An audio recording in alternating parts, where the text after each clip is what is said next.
آئیے اب ہم سبق پنچایت کے تیسرے نثر پارے کی طرف بڑھتے ہیں۔ یہ نثر پارہ سبق کے دوسرے صفحے سے لیا گیا ہے، 7ویں لائن ہے، کتاب کا یہ پیج نمبر 37 ہے۔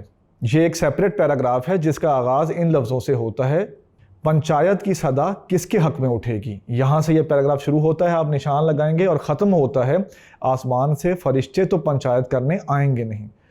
تو یہاں سے یہاں تک آپ نشان لگا لیں، پیراگراف آپ کے سامنے آ گیا۔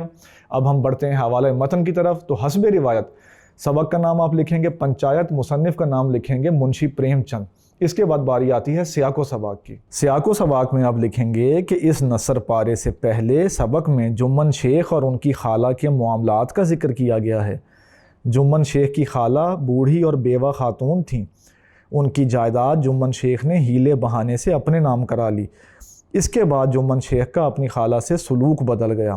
خالہ نے اس رویے کو دیکھتے ہوئے پنچایت کی دھمکی دی، جس کو جمن شیخ خاطر میں نہیں لائے۔ اس نثر پارے کے بعد یہ بتایا گیا ہے کہ خالہ آس پاس کے دیہات میں چکر لگاتی رہیں، وہ پنچایت کے لیے اپنے حامی تلاش کرتی رہیں، پھر کے اور جگہ جگہ جا کر ان کی کمر دوہری ہو گئی۔ اس دوران ان کی ملاقات الگو چودھری سے بھی ہوئی جو جمن شیخ کے دوست تھے، ان کو بھی خالہ نے پنچایت میں آنے کی دعوت دی۔ یہ اب بڑھتے ہیں اس نثر پارے کی تشریح کی طرف۔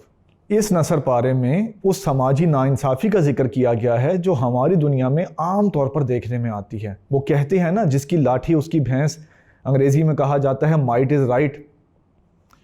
تو یہاں بھی کچھ ایسا ہی معاملہ تھا۔ جمن شیخ اپنے گاؤں میں اور آس پاس کے دیہات میں اثر و رسوخ رکھتے تھے، وہ طاقتور اسٹیٹس کے مالک تھے۔ آس پاس کے دیہات میں بہت سارے ایسے لوگ تھے جن پر جمن شیخ نے کوئی نہ کوئی احسان کیا تھا، ان کے ساتھ کوئی بھلائی کی تھی۔ کوئی شخص ارد گرد ایسا نہیں تھا جو ان کی دشمنی کا مطلب نہ سمجھتا ہو۔ کسی میں یہ ہمت نہیں تھی کہ ان کے مقابلے کو کھڑا ہو سکے۔ زمین کے باسیوں کا تو یہ حال تھا۔ اب ظاہر ہے کہ آسمان سے فرشتے تو فیصلہ کرنے آئیں گے نہیں۔ یہ سارے حالات اس بات کی طرف اشارہ کر رہے تھے کہ پنچایت میں خالہ کی ایک نہیں سنی جائے گی اور فیصلہ جمن شیخ کے حق میں آئے گا۔